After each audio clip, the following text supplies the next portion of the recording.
3 xonalik so'raganlar uchun mana sizlarga полноценный 3 xonalik раздельный xonamiz chiqdi. Arendamiz qayerga Samandar?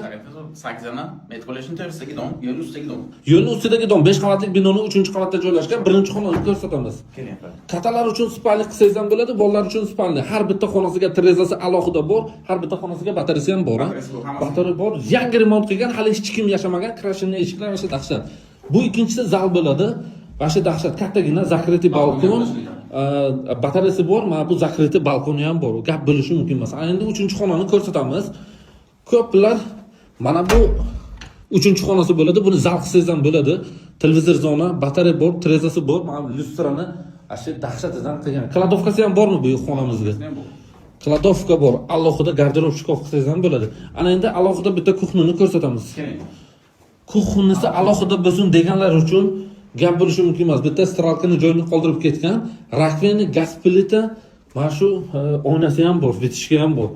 Razdelni bitta sanuzelni ko'rsatamiz. Alohida unitazi bor, Aristo, alohida mana shu vanna bilan rakvenisi bor.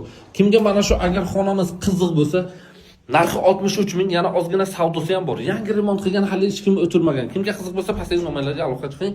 Kaliti mana Samandarga olib keltirib ko'rsataman. Hammalaringizni yaxshi ko'ramiz.